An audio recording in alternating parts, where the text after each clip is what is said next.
What's going on, everyone? Sorry, we're doing another vertical video. So this is more run and strength coaching. Um, it's doing the same sort of intro. I don't look that athletic, and like truthfully, there's people a lot more athletic than me. But yeah, just in terms of technique and developing some strength, that's awesome. And so, like last video, we talked about athleticism and building that sort of full body lever, right? That full body lever. And so I'm going to show you a quick, just how it's more the idea. You can take this as a strict routine or just sort of how simple it can be to do strength training as a runner. That's also effective, right? And so we sort of want to bring in that same idea, the two same ideas. One is that, we can relax a little bit. We can relax a little bit.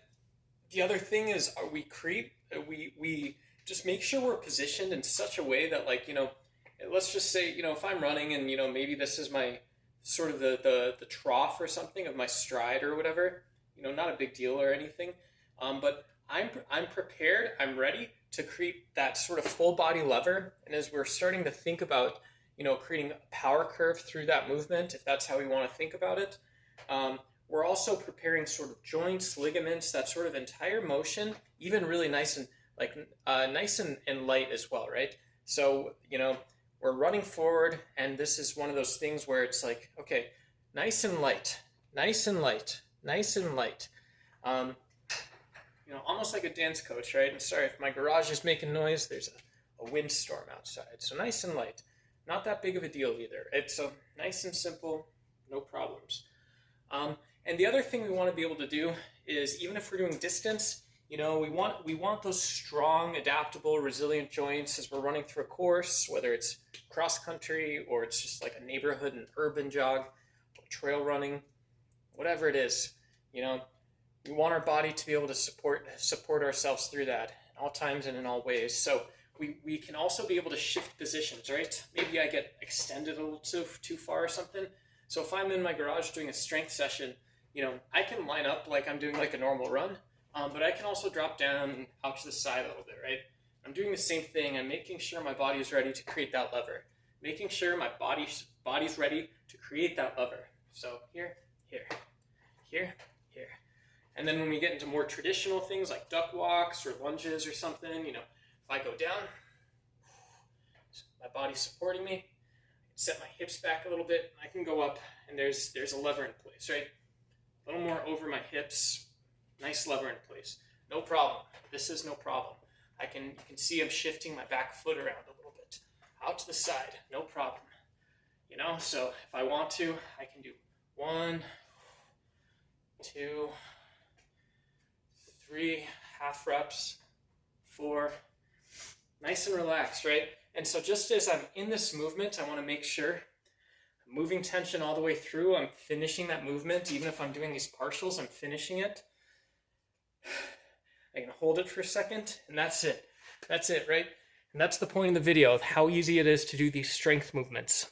So what are we actually accomplishing? We're rushing through it really fast, like an arrow. But what are we actually accomplishing in terms of athleticism? Strictly in terms of athleticism, if I go down and I'm like here, I find my balance, I'm opening my hips a little bit, opening my hips, getting ready to generate that tension and build a little tension in my glutes, and also feeling that sort of, ankle flexion and stuff, ankle lift. I can go up on my toes a bit, my toes and sort of the palm of my foot, boom, boom, boom, boom, this kind of stuff. Well, I'm creating I'm trying to get, without saying 100%, I'm getting more coverage of how I can build that lever. So if we're running and we sort of trip a little bit or something and I'm here, bam, I know that I can recover, I can bounce a little tension around. All this stuff is something that we should be sort of okay with as well. We should be okay. We can push into the ground. We've got that neural connection. We're pushing into the ground and we can recover from it. A little more technical of a point, but so same with push-ups. I'm going to fly through this real quick because we covered the main idea. But if I'm doing full body, right? I'm doing full body, heel and toe and ligaments and stuff and bones, all this this stuff or whatever. All the way through, and I'm training for athleticism. Not that big of a deal, but I'm gonna do push-ups. So I go down, you know, shift my body forward a bit, down here, shift over, up, up, down, down, up, down.